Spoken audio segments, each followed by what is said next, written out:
June 2 దేవుని వాగ్దానము. యథార్థవంతులకు చీకటిలో వెలుగు పుట్టును. కీర్తన 112:4. మన ప్రభువైన యేసుక్రీస్తు నామములో మీ అందరికీ ఈ ఉదయము శుభాలు తెలియజేస్తున్నాను.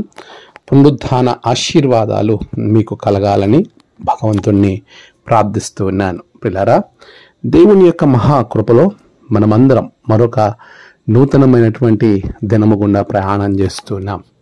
ప్రభు ఎంత గొప్పవాడు చూడండి. ఆయన చేసిన మేలులకు మనం ఏమిచ్చి ఆయన రుణాన్ని తీర్చుకోగలం? ప్రభు యొక్క చిత్తంలో, దేవుని యొక్క సన్నిధిలో మనమందరం ఈ రీతిగా ప్రభువుని ఆరాధించే ధన్యత దేవుడు మనకు అనుగ్రహించి ఉన్నాడు. ప్రియ విశ్వాసులారా, ఆయనలో మనమందరం కూడా యథార్థత కలిగి జీవించినప్పుడు, యథార్థవంతులుగా నీ ఉన్నప్పుడు నీ జీవితంలో వెలుగుని ప్రభు అనుగ్రహిస్తాడు. అంటే ఈ యొక్క వాగ్దానం వెనక దాగి ఉన్న అద్భుతమైనటువంటి మర్మాన్ని మనం ఆలోచన చేస్తే, యథార్థవంతులకు చీకటిలో వెలుగు పుట్టును. అంటే నీ జీవితానికి అనేక సందర్భాలలో చీకటి వస్తుంది. చీకటి కలిగే సందర్భాలు ఉంటాయి. చీకటిలో యథార్థతగా నీ ఉన్నప్పుడు ఆ చీకటిలో దేవుడు నీకు వెలుగును పుట్టింపజేస్తాడు.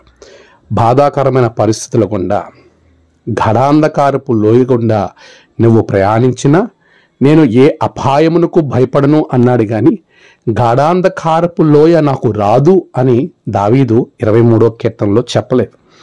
ఈరోజు ఒకటి గుర్తుపెట్టుకోవాలి. యథార్థవంతులకు కొన్ని సందర్భాలలో చీకటి అనగా శ్రమ, ఇబ్బంది, ఇరుకు, అవమానము, అనేకమైన పరిస్థితులు చీకటికి సాదృశ్యంగా కనబడుతున్నాయి. అటువంటి స్థితిగతులు కలగవచ్చు. అయితే నీ జీవితంలో, నీ పనిలో యథార్థత ఉంటే నీ ప్రభువు ఆ చీకటి పరిస్థితులలో నీకు వెలుగును పుట్టింపజేస్తాడు. ఆ వెలుగు అనేకులకు ఆశ్చర్యాన్ని, నీకు ఆశీర్వాదాన్ని కలిగింపజేస్తుంది. ఆ వెలుగు క్రీస్తై ఉన్నాడు, నిన్ను వెలుగుగా చేయబోతా ఉన్నాడు.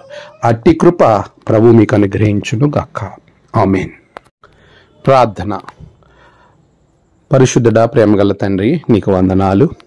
గడిచిన కాలం తోడుగుండి ఈ నూతనమైన దినం మీరు తోడుగుండి నడిపించిన విధానం బట్టి నీకు వందనాలు. దేవా, నీవు ప్రభువా నీ బిడ్డలకు తోడుగా ఉండండి, సహాయం చేయండి. నీ ఆత్మ కార్యము నీ బిడ్డల మీద కురిపింప చేయమని ప్రార్థిస్తున్నాను. నేడు పునరుద్ధాన శక్తితో బిడ్డలను నింపండి.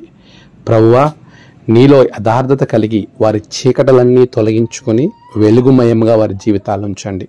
నేడు ఆరాధనలన్నింటిలో సహాయం చేయండి. నేడు జన్మదినము, వివాహదినము, ఆయా విశేష దినములు జరుపుకుంటున్న బిడ్డలను బహుగా దీవించండి. తమ ప్రియులను కోల్పోయి ఆదరణ కొరకు ఎదురు చూస్తున్న బిడ్డలకు ఆదరణ దయచేయండి. దినదీవులతో నింపి మీరే మహిమ పొందమని యేసు నామమున ప్రార్థించి వేడుకొంచున్నాము తండ్రి. ఆమేన్. తండ్రి, కుమార, పరిశుద్ధాత్మ త్రియేక దేవుని దీవెన మీకు తోడుగా ఉండి నడిపించును గాక. ఆమేన్.